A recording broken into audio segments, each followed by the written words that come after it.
आपको मिले पूरा मुनाफा।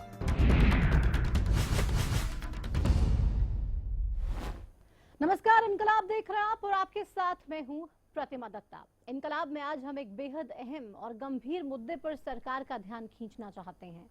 करीबन 1.5 करोड़ लोग, हो सकता है आंकड़ा थोड़ा ज्यादा या फिर कम हो, लेकिन इनकी व्यवस्था काफी गंभीर है, क्योंकि ये दलित परिवार हैं।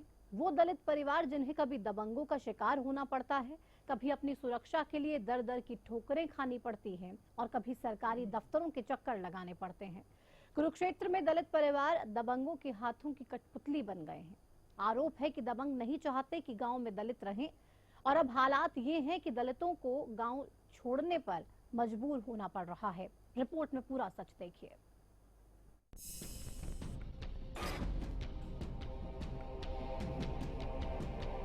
ये दो तस्वीरें दर्शाने के लिए काफी है कि प्रदेश में दलित सुरक्षा के लाख दावों के बीच कानून को ताक पर रखकर दबंग दलित परिवारों को निशाना बना रहे हैं।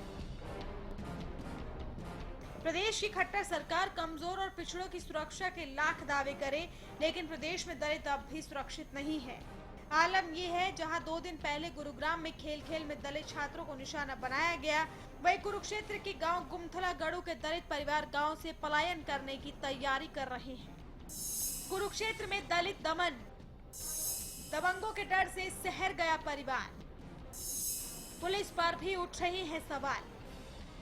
इस गांव में कुछ परिवार धर्म परिवर्तन का रास्ता अपनाने को मजबूर है, क्योंकि दबंगों के साए ने इन परिवारों के भीतर खौफ पैदा कर दिया है और जान माल की सलामती के लिए ये लोग अपना नाम, अपनी पहचान तक बदलने को तैयार है। दरअसल गांव गुमथला गढ़ू में दबंगों के कहर से दलित परिवार पूरी तरह से सहम गए हैं। आरोप है कि गांव में दबंगों ने दलितों का जीना मुहाल कर दिया है, जिसकी शिकायत न सिर्फ सीएम विंडो बल्कि अनुसूचित जनजाति आयोग और जिला प्रशासन को भी दी गई है, लेकिन इन परिवारों की व्यथा सुनने वाला कोई नहीं है। या ये कर देंगे, वो कर देंगे, तो डर के मारे जो ना इधर आया भी नहीं जा रहा, जिससे जंगल पैदा हो गया और सारा का सारा जो है ना परिवार जो है ना डर से सहमा हुआ है। और ऐसे अगर चलता रहे तो शायद ये सारे के सारे लोग यहाँ से प्लान कर लेंगे, गाँव छोड़ देंगे और अपना धर्म भी परिवर्तन करेंगे। भी जो इस सिस्टम में अगर जो सरकार ऐसी घटनाएं जो अत्याचार करवा रही है, भी जो सही बात को सही नहीं कह सकती, वो सरकार क्या सरकार है जो।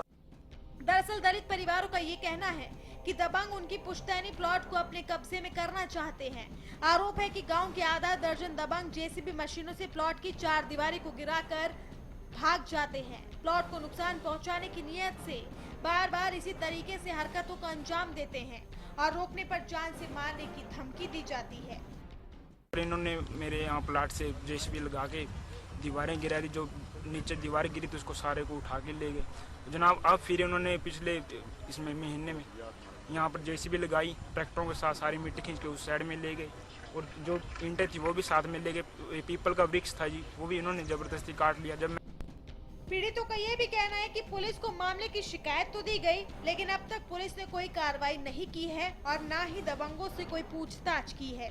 पीड़ित पक्ष की तरफ से ये भी कहा जा रहा है कि दबंग पुलिस कार्रवाई से पीछे हटने का दबाव बना रहे हैं, जबकि पिहोवा के डीएसपी धीरज कुमार मामले में तथ्यों के आधार पर जांच का दावा कर रहे हैं।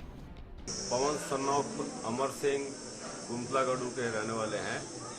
इनका जोड़ के साथ प्लाट लगता है। प्लाट के संबंध में इनका कोई विवाद चल रहा है जोड़ वालों के साथ और इस संबंध में उन्होंने एक मुकदमा दर्ज करवाया था, जिसकी इन्वेस्टिगेशन चल रही है। तथ्यों के आधार पर जो भी बात सामने आएगी उसी के तहत कानून के दायरे में रहते हुए आगामी कार्रवाई अमल में लाएगी। पीड़ित परिवार को पुलिस कार्रवाई की आस है और इंतजार भी, लेकिन न्याय मिलेगा ये भरोसा इन परिवारों को नहीं है, क्योंकि ये पहली बार नहीं है जब दबंगों ने इन लोगों को प्रताड़ित करने की कोशिश की है। इससे पहले भी इस तरीके से दबंग इन परिवारों को निशाना बनाते आए हैं। 2 दिन पहले ही गुरुग्राम में दलित बच्चों का खेल जाति संघर्ष में तब्दील हो गया था। सिरहौल गांव में खेल खेल में हुए विवाद में दबंगों ने दलितों के साथ जमकर पिटाई की थी और पुलिस कार्रवाई से बचने के लिए समझौते का दबाव बनाया था। दलितों पर दबंगई का ये कोई पहला मामला नहीं है। इससे पहले गुड़गांव के चकरपुर इलाके में कबड्डी मैच में हार जाने के बाद दबंगों ने दलितों पर हमला कर कई युवकों को घायल कर दिया था और मामले को रफा दफा करने की भरसक कोशिशें भी की गई थी। लेकिन सवाल यह है कि क्यों बार बार कमजोर और दलितों को निशाना बनाने वाले दबंग पुलिस के हाथों से बच निकलते हैं, और आखिर प्रदेश में दलितों को सुरक्षा कैसे मिलेगी? Bureau report, Haryana news.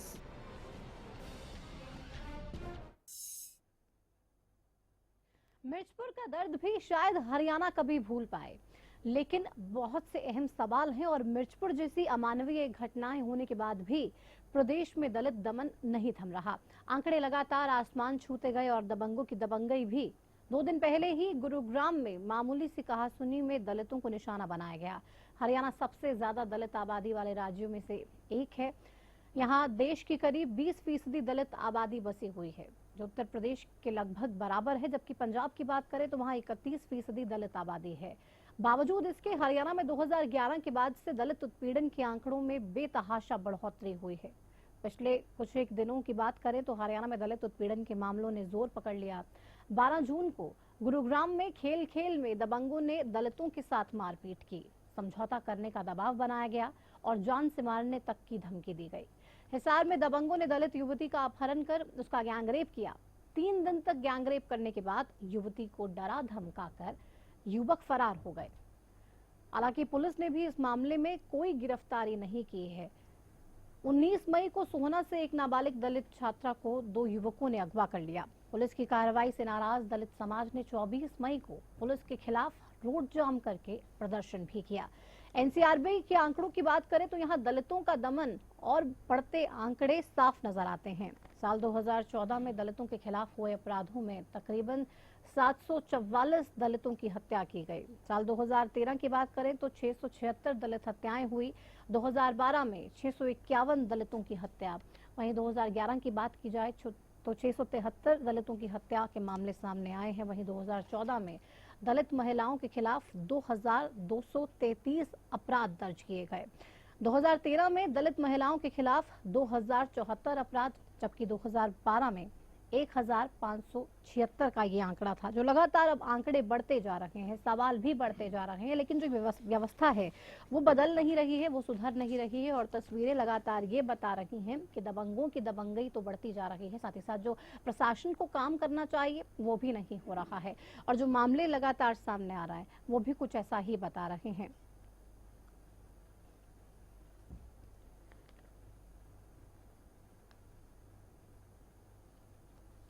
कुछ अहम सवाल भी हैं यहाँ। प्रदेश में दलितों की सुरक्षा आखिर कैसे सुनिश्चित होगी, कौन सुनिश्चित करेगा? क्या ऐसे मामलों में पुलिस का सहयोग पीड़ित परिवारों को नहीं मिलता है, क्योंकि अक्सर ये आरोप भी पुलिस वालों पर लगता है। साथ ही साथ क्या दलित परिवारों के लिए पलायन ही अब एकमात्र विकल्प बचा है, ये भी एक अहम सवाल है, क्योंकि ये तमाम चीजें यहाँ पे कुरुक्षेत्र में देखने को मिल रही हैं, जिसकी वजह से ये तमाम सवाल उठ रहे हैं। और प्रदेश में अलग अलग हिस्सों में जो मामले हमने आपको बताए अपनी रिपोर्ट में, वो भी कहीं ना कहीं इस तरफ इशारा कर रहे हैं कि ये तमाम चीजें की जा रही हैं, लेकिन कोई भी इस तरफ ध्यान नहीं दे रहा।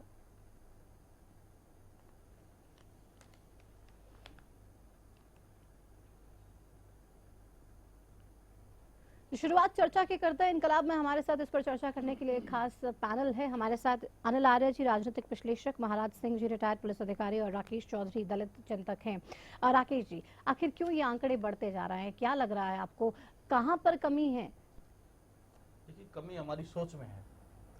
मैं एक बात कहता हूँ कि हमारे आज के समाज बड़ा पढ़ा लिखा हो गया, आगे बढ़ रहा है, विकास की बातें, बड़ी बड़ी पार्टियां जितनी भी हैं वो सब विकास की बातें करती हैं, लेकिन विकास की राह में ये जो जाति प्रथा है हमारी, ये रोड़ा बनती जा रही है। जहां बाबा साहब भीमराव अम्बेडकर ने एक संविधान, हमारे देश को इतना अच्छा संविधान दिया जिसमें अधिकार दिए, सभी लोगों को जीने का एक मकसद मिला। मैं कहता हूं कि इस तरह की घटनाएं समाज को ना कि नीचा दिखाती हैं, बल्कि जो लोग ये करते हैं, मैं तो ये कहता हूं कि उनके खिलाफ सख्त से सख्त कानून बने, क्योंकि जब तक किसी की जवाबदेही नहीं होगी, क्योंकि आज के टाइम पे देखिए कि जो मीडिया में दिखाया जाता है वो तो ठीक है कि मीडिया में एक मैटर आया, आपने दिखाया, उसके ऊपर तो पुलिस कार्रवाई कर देगी, या कहीं दंगे हो गए छोटे मोटे, या कोई रोड जाम कर दिया तो उस पर तो कार्रवाई हो जाएगी। अदरवाइज दलितों के ऊपर अत्याचार के बहुत सारे ऐसे मैटर हैं जो कि सामने नहीं आते, क्योंकि वो बेचारे दबते हैं, उनके पास पैसा नहीं है, उनके पास लड़ने के लिए साधन नहीं है। और आज के टाइम पे जो अपना जीवन दलित हैं वो ठीक ढंग से नहीं जी पा रहे हैं। हमारा हरियाणा तो बहुत आगे है, एजुकेशन के मामले भी हर तरीके से आगे है, लेकिन आप जब देश के और हिस्सों में जाओगे तो वहां पे दलितों की स्थिति तो इतनी दयनीय है, इतना शोषण उनके साथ होता है, जबकि एक्ट बनाए गए हैं, पुलिस प्रशासन है, सरकार भी दलितों के लिए नई नई स्कीम लेके आती है। लेकिन आज भी अगर देखा जाए तो जैसे आपने मुझे बताया कि 4 गांव बताए, आपने सरोल बताया, सोना बताया, और भी काफी जगह बताई जो कि आपकी नॉलेज में है। काफी सारे मैटर तो ऐसे हमारी नॉलेज में नहीं है, कुछ मैटर ऐसे हैं कि ये तो हाल फिलहाल के मामले हमने बताए के हैं। अदरवाइज तो ये है कि 40 साल से मामले चल रहे हैं यहाँ पे। और मैटर क्या, प्लॉट का नाजायज कब्जा कर लेंगे। कई बार तो ऐसा होता है कि प्लॉट पे कब्जा कर लिया, 40 लाख रुपए का प्लॉट है, 20 लाख रुपए दे के कॉम्प्रोमाइज हो गया, क्योंकि वो प्रेशर बना देते हैं। वो मैटर ना तो पुलिस में आ पाता है, ना ही प्रशासन के पास उसकी कंप्लेंट आ पाती है। बहुत सारे, और जो आदमी अपने अधिकार के लिए लड़ता है उसके साथ में ये हरकत जो अब जो मैटर कुरुक्षेत्र में हुआ है या कहीं और होते हैं, ये होता है कि उसके साथ मारपीट की जाती है, उसको गांव से निकाला जाता है। तो इस तरह के जो ये मुद्दे, ये इस तरह की जातिवादी ये व्यवस्था जब तक चलती रहेगी, ये देश क्या, ये समाज तरक्की नहीं कर सकता। अनिल जी कैसे समाधान देख रहे हैं? ये जो दलितों के साथ उत्पीड़न की घटनाएं होती हैं, इसमें बहुत बड़ा फैक्टर एक सामाजिक ताने बाने का भी है और समाज की सोच का भी है। सिर्फ हम ये नहीं कह सकते कि सरकार की लापरवाही की वजह से हो रही है या दलित कमजोर हैं जगह जगह इसकी वजह से हो रही है। जो उत्पीड़न करते हैं उनको अपनी मानसिकता में बदलाव नहीं हो पाया है। मैं इनकी बात से बहुत हद तक सहमत हूँ कि हरियाणा में बहुत विकास भी हुआ है, शिक्षा भी बढ़ी है, लेकिन दलित उत्पीड़न की जो घटनाएं हैं, आप जो आंकड़े दिखा रहे हैं वो आंकड़े लगातार हर साल के हैं, चाहे सरकार वो कांग्रेस की थी चाहे सरकार ये है। तो हम ये नहीं कह सकते कि इस सरकार में कम या ज्यादा हुआ या उस सरकार में कम ज्यादा हुआ। अगर बिना बायस पे अगर हम बात करें तो सबसे बड़ी दिक्कत जो आती है, एक तो कानून हमारे पास है, लेकिन जो त्वरित एक्शन होना चाहिए। अगर कोई कंप्लेंट पुलिस के पास आई, चाहे वो दलित उत्पीड़न के मसला हो, चाहे वो यौन उत्पीड़न का मसला हो, चाहे दूसरी कोई वजह हो, हमने कई मसलों में देखा है कि पुलिस के पास सूचना होती है लेकिन पुलिस उस पर त्वरित कार्रवाई नहीं करती।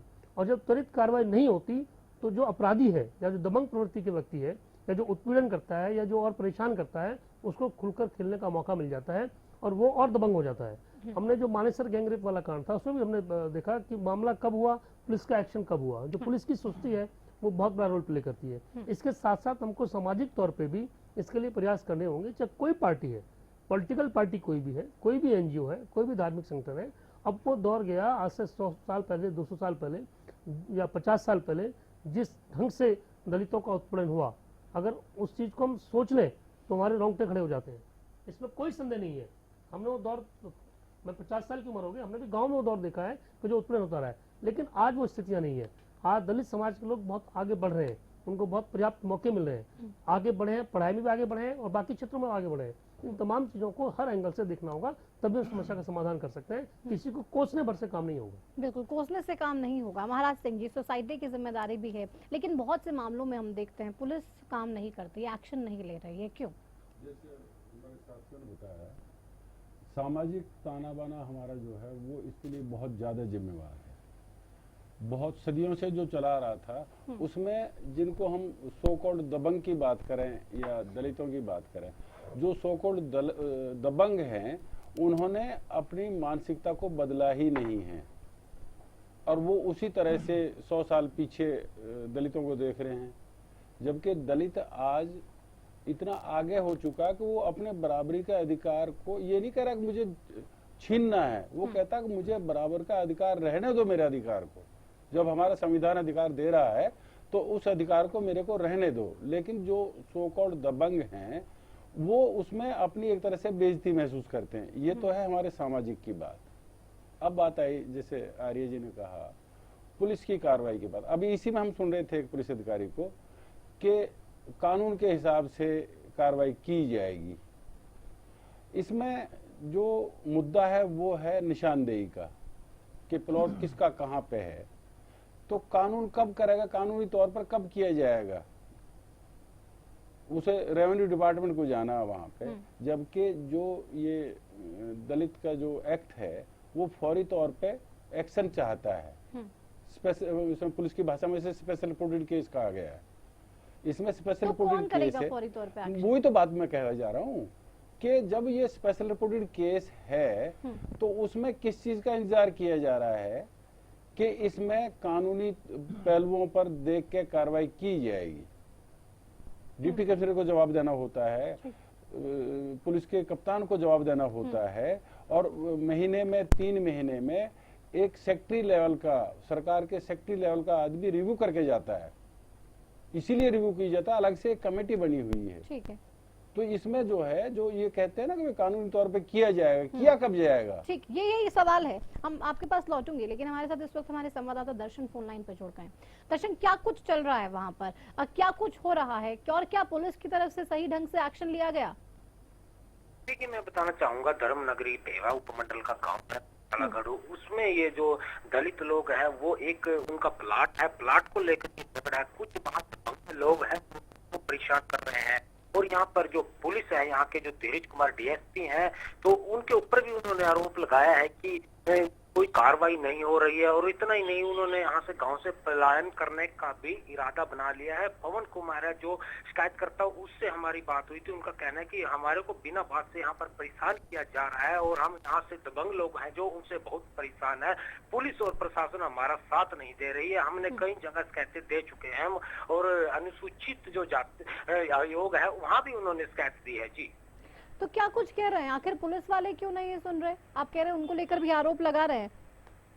बिल्कुल, देखिए, उनका यही रटाया जवाब है कि हम इसमें कार्रवाई कर रहे हैं और जांच कर रहे हैं, जो जांच में पाया जाएगा उसके ऊपर कार्रवाई करते हैं। लेकिन कई दिन बीत जाने के बाद भी अब तक जांच ये जो जारी है, इसमें कहीं ना कहीं पुलिस का ढिलमुलिया रवैया दिख रहा है। जी, तो ये दबंग कौन है? देखिए, वहीं उसी गाँव के कुछ लोगों के ऊपर लगाया है कि कुछ गांव के लोग हैं। जी, कुछ गांव के लोग आप बता रहे हैं, तो क्या पहले से कोई लड़ाई झगड़ा चल रहा था, या लंबे समय से परेशान करते आ रहे थे इन लोगों को? देखिए, वहाँ पर एक प्लाट है, जो प्लाट है उनका, उसकी जो मिट्टी उठाई गई है, जेसीबी से मिट्टी उठाई गई है, फाड़ी गई है, उसमें पानी भर दिया गया, उसको लेकर ये विवाद चला हुआ कितने है। समय से ये विवाद है दर्शन? देखिए, वहाँ पर अभी इस बात का सही से पता नहीं लग पाया है, लेकिन अभी जहाँ पर जाकर देखा है वहाँ पर पानी भरा हुआ है प्लाट में, और जेसीबी से मिट्टी उठाई गई है। ठीक है, चलिए, शुक्रिया आपका। जो पीड़ित है हमारे साथ, वो खुद पॉलिटिकल प्रेशर भी है क्या इसके ऊपर? पीड़ित खुद फोन लाइन पे जुड़ गए हैं। विक्रम जी, आवाज मिल रही है? हाँ जी मैम, क्या हो गया, क्या परेशानी है वहाँ पर? आप मुझे बताएंगे पूरा मामला क्या है विस्तार से?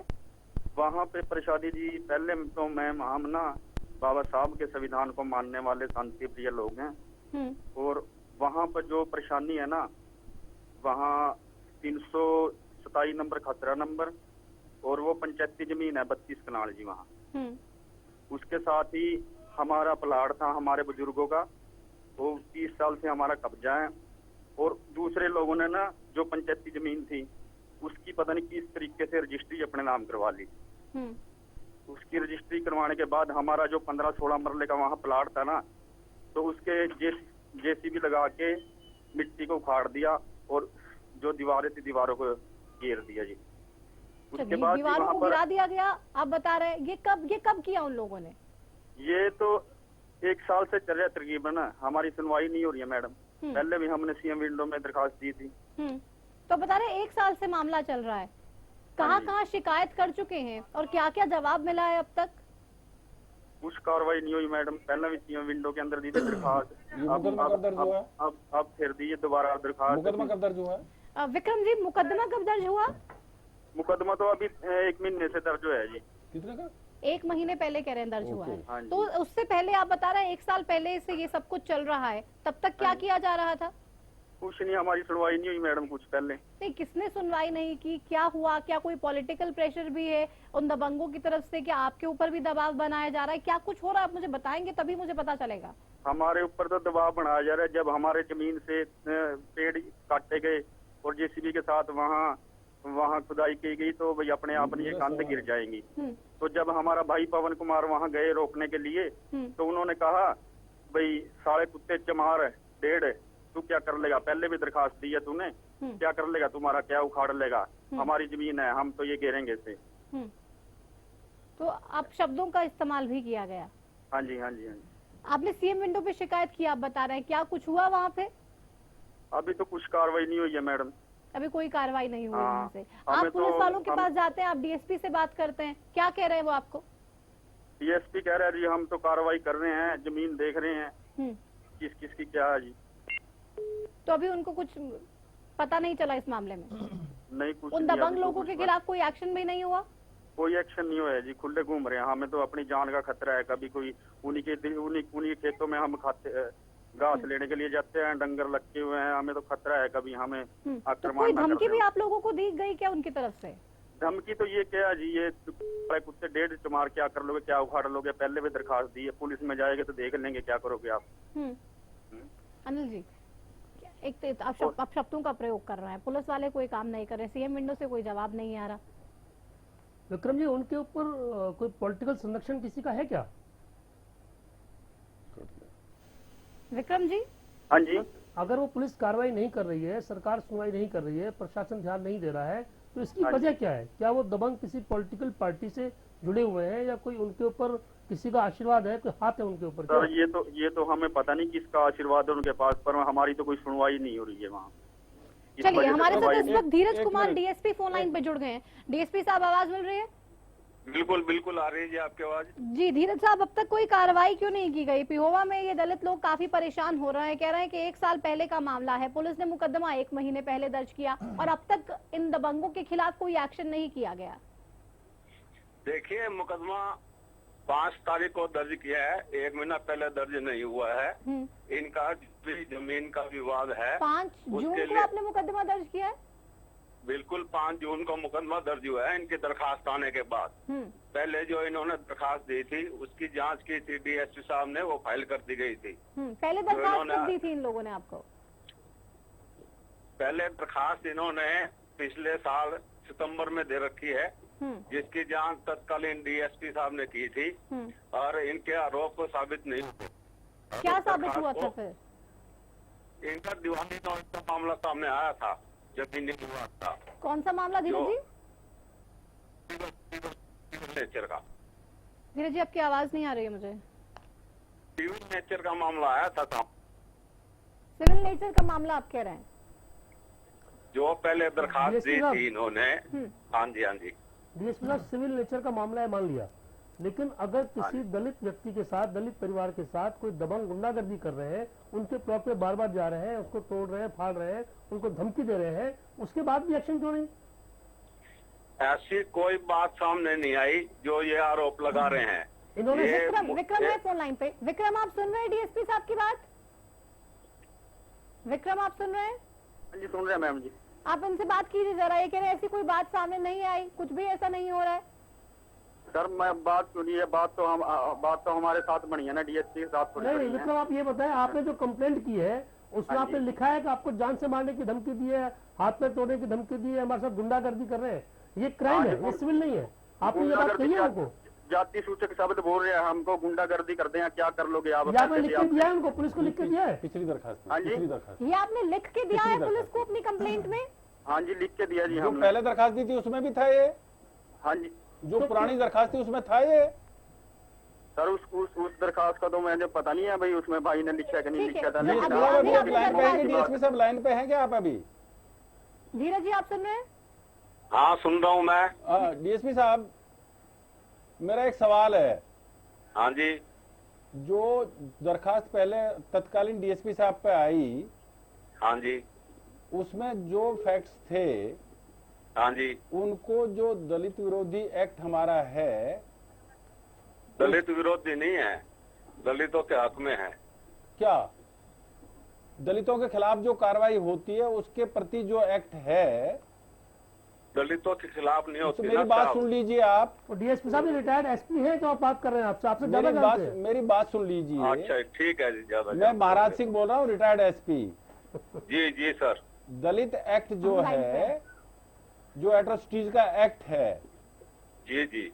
उसमें अगर दलित के खिलाफ कोई कार्रवाई, जाति सूचक शब्द तो छोड़ दीजिए आप, उनके जी। खिलाफ कोई और कार्रवाई होती है तो भी दलित जो ये एट्रोसिटीज का एक्ट है उसके तहत वो आता है।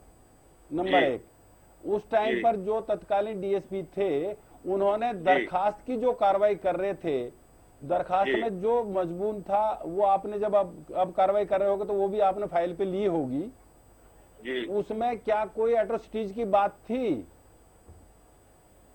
एक दलित आदमी आपको कंप्लेंट दे रहा है, उस पर आप कार्रवाई उस पर आप जो कर रहे हो कार्रवाई वो मुकदमा दर्ज करके नहीं कर रहे। आपकी आवाज कट कर आ रही है, क्लियर नहीं आ रही आवाज। मुझे एक बात बता दीजिए कि जो एट्रोसिटीज एक्ट है उसकी आप जो कंप्लेंट है उस पर मुकदमा दर्ज नहीं कर रहे, एफआईआर दर्ज नहीं कर रहे और उसकी आप एक तरह से इंक्वायरी कर रहे हो, ठीक है ना? अब मैं इस नई एफआईआर पर आता हूं। नई एफआईआर 5 तारीख को आपने दर्ज की है, आज 14 तारीख हो गई है। चलिए फोन काट के चले गए हैं। महाराज जी, मैं इसमें इसी बात पे मैं आता हूँ। जो ये एक्ट है, हमारे वकील साहब भी इस बात से एग्री करेंगे, ये एक्ट ये कहता है इसमें दलित विरोधी शब्दों की जरूरत नहीं है। जब फाइल पे ये बात हो कि दलितों के खिलाफ कोई भी ऐसी कार्रवाई की जा रही है जिससे उनके हक का भी हनन होता हो, उनके जो राइट्स हैं उनका हनन होता, तो अभी दलित एक्ट लगेगा वो। अब ये कह रहे हैं कि 1 साल पहले उसे दलित एक सिंपल दरखास्त समझ के उसको और उस पर कार्रवाई करके उसे फाइल कर दिया। जांच में ऐसी कोई बात ही नहीं है। 1 मिनट और मेरी बात सुनिए। एक प्लॉट का झगड़ा है, उसमें जो तत्कालीन डीएसपी थे, क्या उन्होंने उसकी निशानदेही कराई? आज जो डीएसपी साहब हैं जो आज उसकी इंक्वायरी कर रहे हैं, पहले 5 तारीख से लेकर 14 तारीख 9 दिन हो गए। 9 दिन में पूरा स्टेट हिल जाता है जब एट्रोसिटीज का एक्ट का मुकदमा दर्ज होता है। ये उसकी नहीं एक आईओ हिलता है, इसमें डीजी तक हिलते हैं। और इन्होंने इस 7 दिन में 10 दिन में इन्होंने वहां पे डीसी वहां पे बैठता है, वहां पे एसपी बैठता है। उन्होंने किसी ने भी वहां पे तहसीलदार को नहीं भेजा, एसडीएम को नहीं भेजा कि ज्वाइंट वहां पे टीम जाए और उसका वो निशानदेही कर रहे हैं। एक बात तो ये। दूसरी बात कि अगर वहां पे दलितों का घर था और वो किसी तरह से दूसरे प्लॉट में भी था, तो उसमें भी सरकार को चाहिए था, जो वहां पे अधिकारी हैं, कि वो दलितों के हक की रक्षा करते और दूसरी पार्टी को कहते कि आपको अगर इनको बेदखल करना, जो देसी भाषा में कहते हैं, तो आप कोर्ट से बेदखल कराओ। तो ये तो जो है ना, ये मतलब इसमें जो पुलिस है या वहाँ का एडमिनिस्ट्रेशन है, ठीक, उसका ज्यादा रोल है। वो कितना रोल निभा रहे हैं वो तो हमने देख लिया। गलत है बिल्कुल, हमने देख लिया। हमारे सिस्टम की नाकामी है ये। सिस्टम की नहीं है, ये लोगों की नाकामी, जो वहाँ बैठे उनकी नाकामी है। सिस्टम की ये नाकामी है कि दलित जो SC/ST एक्ट है वो ये कहता है कि अगर किसी दलित के प्लॉट पे नाजायज कब्जा किया जाता है या उसके मकान को तोड़ा जाता है तो भी SC/ST एक्ट के तहत मुकदमा दर्ज होगा। ये जरूरी नहीं है कि उसको चमार ढेड़ या कुछ और इस तरह से अपशब्द कहे जाए। दूसरी बात, हमारा सिस्टम क्या कर रहा है, आज 15 दिन हो गए, 10 दिन हो गए, FIR लॉज हुए, पहली कंप्लेंट पे कार्रवाई नहीं हुई। अब 10 दिन से आज तक कोई कार्रवाई नहीं हुई। क्या पुलिस वालों के खिलाफ में 1 महीना हो गया, प्रशासन है उसने क्या कार्रवाई की? 1 महीने से ज्यादा हो गया। दूसरी बात, ये तो चलो मीडिया के अंदर ये मैटर आया है। मैं आपको बताता हूँ कि एक मैटर यहाँ पे सोना के पास में खाई का गाँव है, हमारे पास कोर्ट में चल रहा है। पुलिस क्या कहती है कि जी सिविल नेचर है, जमीन का मुकदमा आते ही, ये जमीन का मैटर नहीं है। अगर SC के, जैसे SP साहब ने बताया कि SC के अधिकारों का हनन होना ही SC/ST के तहत मुकदमा दर्ज होना है। दूसरी बात, वो जो वहां पे है तो उनके पास में कोई डॉक्यूमेंट्स नहीं, कोई प्रूफ नहीं। सरकार ने, हरियाणा सरकार ने जो SCs को प्लॉट मिलते हैं 100 गज के, वो प्लॉट काट के दे दिए। कमीशन के पास दरखास्त गई, कब्जा नहीं मिला, DC गया, SDM गया, ऊपर तक के सभी अधिकारी गए वहां पे, लेकिन आज 12 साल हो गए उस जमीन के ऊपर SCs को कब्जा नहीं मिला है। क्यों? क्योंकि सिस्टम में की नाकामी है, सिस्टम काम कर ही नहीं रहा। सिस्टम में जितने भी ऑफिसर बैठे हैं उनकी जवाबदेही नहीं है, सरकार ऊपर हाथ खड़े कर देती है। मीडिया में जब मुकदमा आता है, तो क्या ये मान ले कि ये चीजें बदलेंगी नहीं? ये इसलिए नहीं बदल सकती सर, एक मानसिकता बदलनी चाहिए। मानसिकता जो पब्लिक की है वो तब कब बदलेगी जब सिस्टम ठीक होगा, सिस्टम से करप्शन खत्म होगा। लेकिन करप्ट कहाँ है? पुलिस है, ठीक से इंक्वायरी नहीं करती। मैं बार बार ये कहता हूँ कि पुलिस अगर ठीक से इन्वेस्टिगेशन करे, प्रॉपर FIR दर्ज करे, तुरंत कार्रवाई करे, तो इस तरह के मुकदमे आप देखना 80% कम हो जाएंगे।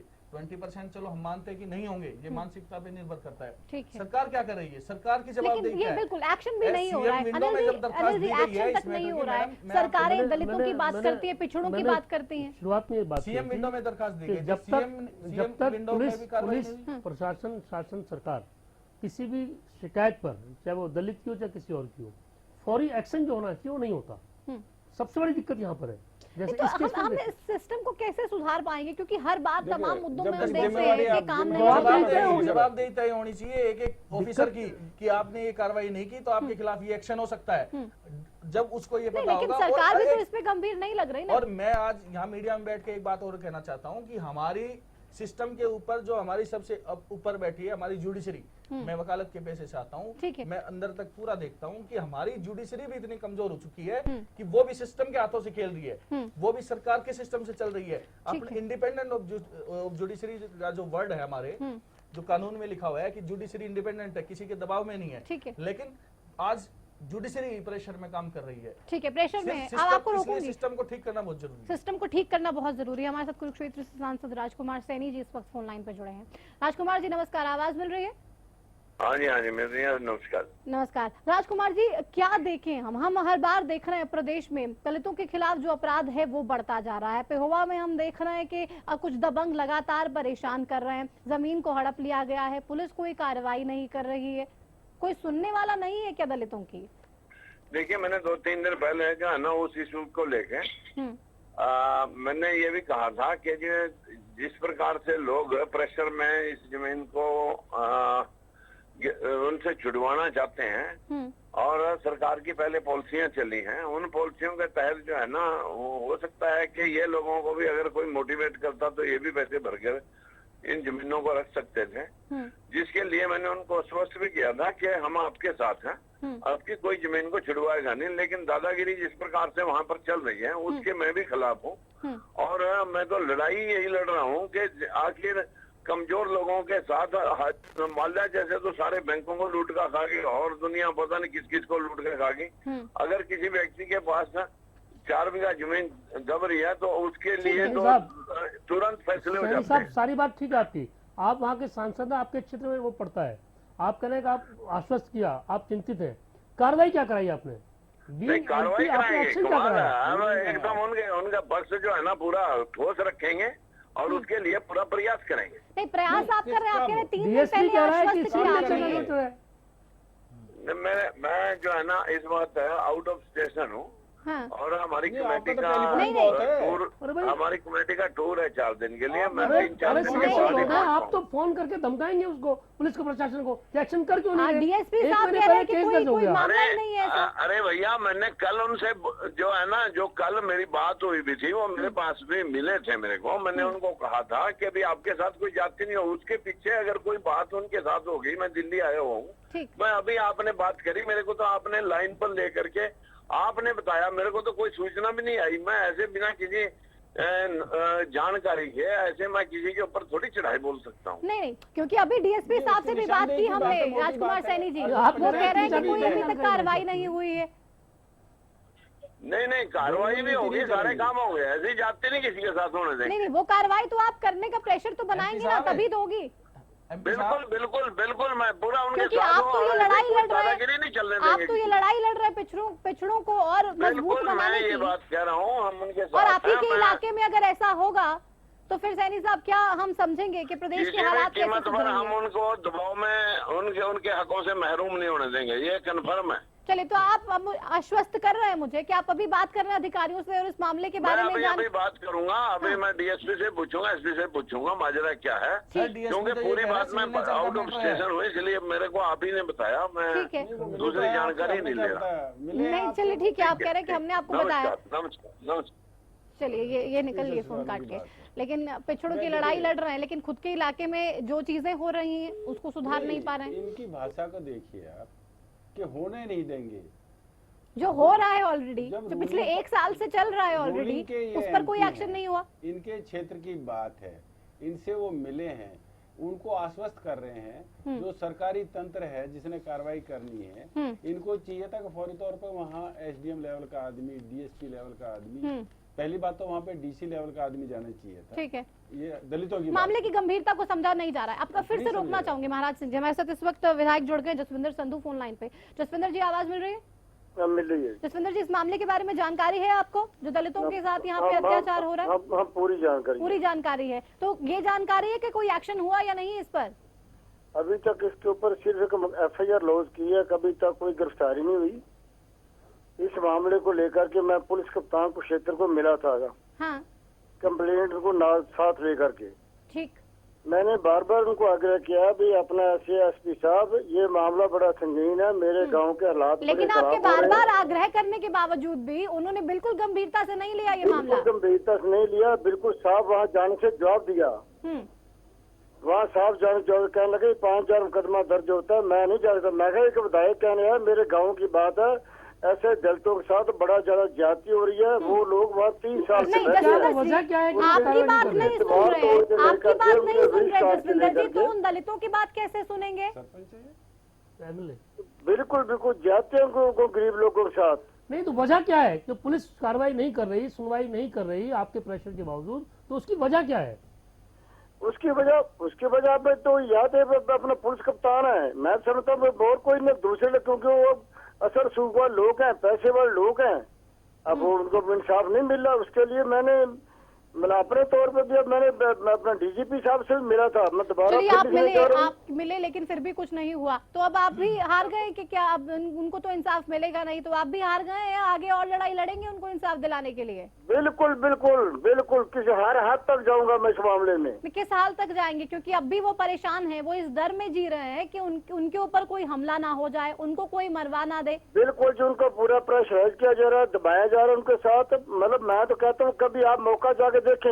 नहीं, आप इतनी जानी आदमी हैं, मामले की गंभीरता को भी समझ रहे हैं जसविंदर साहब, तो फिर भी गंभीर नहीं हो रही आपकी पुलिस भी, और आप भी कह रहे हैं ठीक है मैं तो दबाव बना रहा हूँ, कह रहा हूँ। ऐसे अभी मैं देख नहीं देखूंगा तो फिर बिल्कुल जो अपना डेमोक्रेसी में दूसरे तरीके हैं, हम कहते धरना देंगे। मैं एक दिन में अपना इसके शायद मैं कल ही एक बार हमारी जो अपना डिप्टी कमिश्नर है उनके नोट्स में लाऊंगा सारी बात। एक आध दिन में आप कह रहे हैं कि अभी 1-2 दिन में देखता हूँ कब मिलूं उनसे। मैं उनसे कल ही मिलूंगा, डिप्टी टाइम लेकर मैं कल ही मिलूंगा, सारी बात बताऊँ। ना कोई एक्शन हुआ तो मैं डेमोक्रेसी प्रजातंत्र में जो उनके हक हकूक बनते हैं मैं हर हद तक जाऊंगा। चलिए उम्मीद करते हैं। ठीक है, आप कह रहे हैं हम कोशिश कर रहे हैं। राजकुमार सैनी साहब कह रहे हैं कि मुझसे ज्यादा तो पिछड़ों के बारे में कोई सोचता नहीं है। मैंने सबसे बड़ी जिम्मेवारी होती है पुलिस कप्तान की, जो पुलिस कप्तान वहाँ जाने के लिए तैयार नहीं है। एक विधायक तो जाने के लिए क्यों तैयार नहीं है? एक विधायक अगर कह रहा है तो उसके बावजूद भी नहीं सुन रहे, तो फिर हम तो बिल्कुल मानेंगे कि दलितों की बात तो कोई सुन नहीं रहा होगा वहाँ पर। जो गाँव में मेरा अपना गाँव है। MLA साहब, अगर पुलिस कप्तान नहीं जा रहा है तो क्या दिक्कत है? वहाँ DSP होगा, SHO होगा, एक्शन तो कोई भी कर सकता है। DSP साहब गए क्या वहाँ पे? जसविंदर जी जी DSP साहब गए थे क्या वहाँ पे? DSP साहब गए जी। DSP साहब अखबार में बयान आया था जी, बिल्कुल मैं किसी के दबाव में नहीं हूँ। मैं तो ये कहता हूँ यदि हमारे मेंबर पार्लियामेंट मुझे इनके ऊपर पूरा ये खुद आ जाए गाँव में, वो गाँव में आके हालात देखे उनके साथ ज्यादती किस हद तक हो रही है।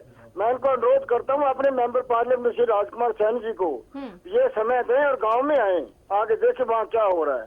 तो MLA साहब, इसका मतलब क्या है? अगर कप्तान भी सुनवाई नहीं कर रहा है, DSP की बयानबाजी कर रहा है, तो कोई वजह तो होगी ना इसकी। आपको क्या लगता है? आप MLA हो। देखो ना वजह, तब जो आप जिनकी सरकार है, अब ये वजह ये पूछे मेंबर पार्लियामेंट ये तो राजनीतिक एजेंडा हो गया ना। मैं तो विधानसभा के अंदर इस बात को उठाऊंगा या अपने तरीके से जब DC महोदय के नोट्स में लाऊंगा, मुख्यमंत्री नोट्स में लाऊंगा। मैं अपने तरीके से आप लाएंगे तब लाएंगे, इतने दिन में अगर कुछ हो जाता है। अभी मैंने फिलहाल DGP विधायक जी मेरा बहुत सिंपल सा सवाल है, अगर पुलिस कप्तान कार्रवाई नहीं कर रहा, मुकदमा दर्ज होने के बाद सुनवाई नहीं कर रहा, DSP नहीं कर रहा, तो कोई तो वजह होगी कि ऐसा तो संभव नहीं है कि वहाँ का लोकल MLA, आप भले ही पक्ष में है, कोई बात कह रहा है, दलित कह रहे हैं, सारी बात हो रही है, इसके बाद कार्रवाई नहीं हो रही, तो कोई तो वजह होगी।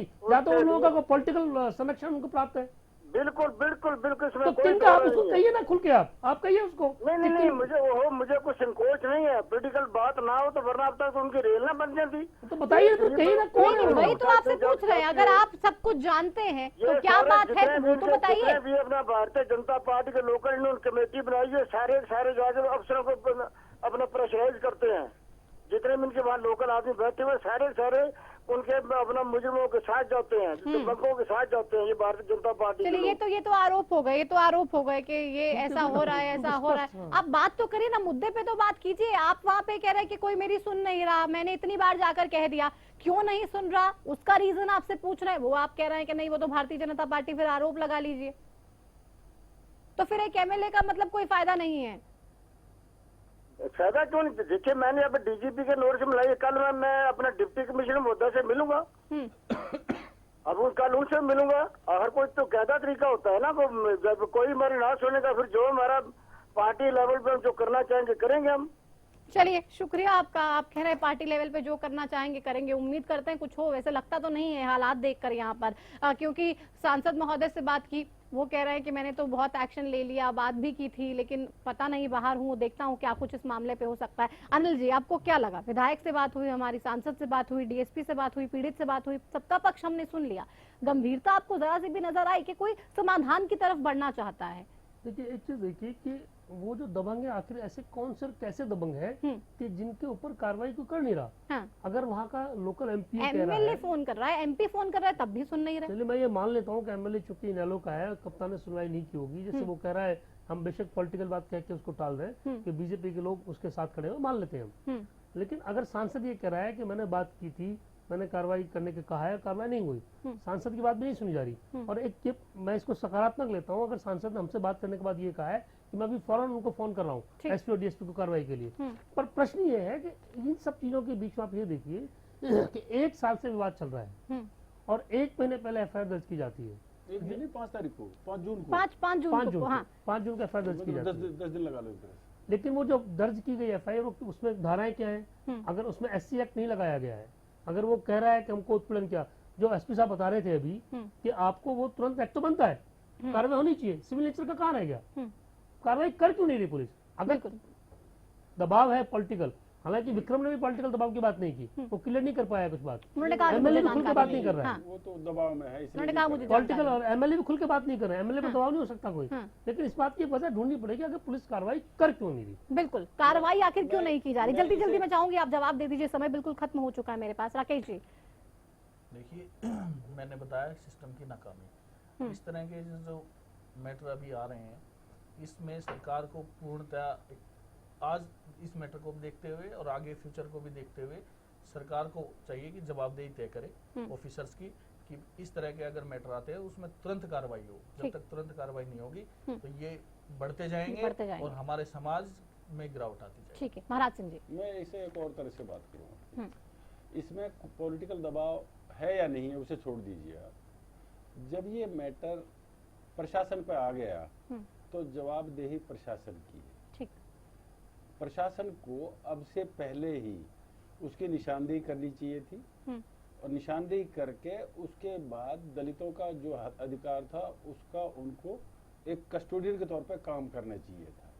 अब देखिए इससे एक और बात मैसेज हो जाता है, वो पॉलिटिकल मैसेज जाता है कि फला जगह हरियाणा में बीजेपी की सरकार है और दलितों के साथ अत्याचार हो रहा है, जबकि असल बात क्या है कि जो वहां पर प्रशासन है वो सही से कार्रवाई नहीं कर रहा। ठीक। और प्रशासन अगर चाहे तो पॉलिटिकल जो आका हैं उनको भी समझा सकते हैं कि असल बात ये है और इस तरह से ये चल रहा है। तो इसमें मैं तो इसे प्रशासन की जो है ना वो मानता हूँ एक तरह से नाकामी है एक तरह से। चलिए बहुत शुक्रिया आप तीनों का अपने समय के लिए और इस तमाम चर्चा के लिए। तो प्रशासन की नाकामी तो है ही, साथ ही साथ अब वक्त ये भी आ चुका है कि सरकार को भी इन मामलों को लेकर गंभीर होना पड़ेगा, क्योंकि कब तक पुलिस वाले एक्शन नहीं लेंगे, कब तक कोई कार्रवाई नहीं होगी, कब तक जवाबदेही तय नहीं होगी, तब तक कोई भी समाधान इस तरफ बढ़ता दिखाई नहीं देता। उम्मीद करते हैं कि इस मामले में तुरंत एक्शन हो और जो दलित लोग काफी परेशान हैं, काफी डरे हुए हैं, सहमे हुए हैं, उनकी परेशानी का अंत हो। फिलहाल इनकलाब में मेरे साथ इतना ही।